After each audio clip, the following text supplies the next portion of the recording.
नमस्कार, कैसे आप सभी। तो आज मैं आपके लिए लेकर आया हूँ हिंदी की बहुत सारी अच्छी सी जानकारियां। क्या आप जानते हैं कि हिंदी की उत्पत्ति कहाँ से हुई, हिंदी शब्द किस भाषा का है या हिंदी किस परिवार की भाषा है? नहीं तो आइए जानते हैं। साथियों, आपके सामने है हिंदी का एक प्रकाश और ये प्रकाश आपको देगा बहुत ही शानदार ज्ञान। मैं बात करता हूँ हिंदी की, तो हिंदी की उत्पत्ति किस भाषा से हुई है। अगर ऐसा कोई प्रश्न आता है तो याद रखना, हिंदी की उत्पत्ति की बात हो, केवल उत्पत्ति लिखा हो तो यहाँ पर आंसर अपभ्रंश लगाना, संस्कृत मत लगा देना। क्या लगाना? अपभ्रंश लगाना। लेकिन वहीं अगर इसके बीच में मूल शब्द लिखा हो हिंदी की मूल उत्पत्ति कहां से हुई है, तो आपका आंसर बदल जाएगा। और अब आपका आंसर क्या हो जाएगा बताओ? अब आपका आंसर हो जाएगा संस्कृत। ये याद रखना है। क्लियर? तो पहला प्रश्न तो यहां से क्लियर हुआ। अब मैं बात करता हूं हमारे अगले प्रश्न की। लिखा है हिंदी का भाषा परिवार कौन सा है।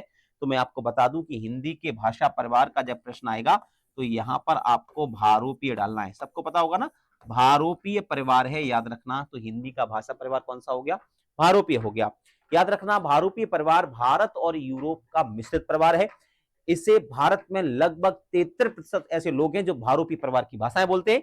भारोपीय परिवार की भाषा के अंतर्गत आपकी मैं बात करूं हिंदी की, या मैं बात करूं मराठी, गुजराती, पंजाबी, ये सारी जो भाषाएं हैं वो भारोपीय परिवार के अंतर्गत ही आती हैं। इसके अलावा 3 अन्य परिवार भी भारत में हैं जिनको हम कह सकते हैं द्रविड़, एक ऑस्ट्रिक और एक चीनी तिब्बती। ये 3 परिवार भी भारत में है। साउथ की जो भाषाएं हैं, दक्षिण भारत में जो भाषाएं हैं, मैं बात करूं मलयालम की, कन्नड़ की, तमिल की, तेलुगु की, ये द्रविड़ परिवार में आती हैं। अब मैं बात करता हूं हिंदी के प्रथम कवि। देखिए, हिंदी भाषा तो है, तो हिंदी के प्रथम कवि भी होंगे। और हिंदी के प्रथम कवि किसे कहा जाता है तो हम सबको पता है, नहीं पता तो इसको भी याद रखना, सरपा को कहा जाता है। ये प्रथम सिद्ध माने जाते हैं और हिंदी को, इनको हिंदी का पहला कवि कहा जाता है। इनको हिंदी का पहला कवि किसने माना है, अगर ये प्रश्न आ जाए तो याद रखना, राहुल साकृतायन ने माना है। मैं बात करता हूं हिंदी की लिपि कौन सी है, तो हम सब जानते हैं हिंदी की जो लिपि है जिसमें हिंदी के चिन्ह लिखे जाते हैं उसका नाम है देवनागरी। तो कभी भी प्रश्न आ जाए देवनागरी, और देवनागरी की उत्पत्ति कहां से हुई है, तो ये प्रश्न आ जाए तो बता देना कि ब्राह्मी लिपि से हुई है, जो कि विश्व की सबसे प्राचीनतम लिपि है, याद रखना। अब प्रश्न आ सकता है कि हिंदी की बोलियां कितनी हैं। अगर ये प्रश्न आ जाए तो याद रखना, हिंदी की 18 बोलियां हैं। कितनी बोलियां हैं? 18 बोलियां हैं। वहीं अगर हिंदी की उपभाषाएं पूछ ली जाएं कि उपभाषाएं कितनी हैं, तो हिंदी की 5 उपभाषाएं, ये भी बता सकते हो। हिंदी की कितनी उपभाषाएं, तो बता देना कि 5 उपभाषाएं हैं, ये याद रखना।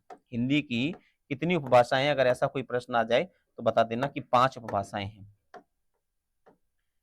5 उपभाषाएं हैं। क्लियर? चलिए अगला देखें, यहाँ 5 उपभाषाएं, मैं ऐसे लिख देता हूं जिससे आपको ये दिखाई दे, है ना, ये कलर दिखाई देगा। 5 उपभाषाएं हैं। अब मैं बात करता हूं, यहां लिखा हुआ है कि हिंदी की आदि जननी किसे कहते हैं। आदि जननी का मतलब होता है ऐसा स्रोत जहां से सभी भाषाओं का विकास हुआ, और ऐसा जो स्रोत है वो संस्कृत है।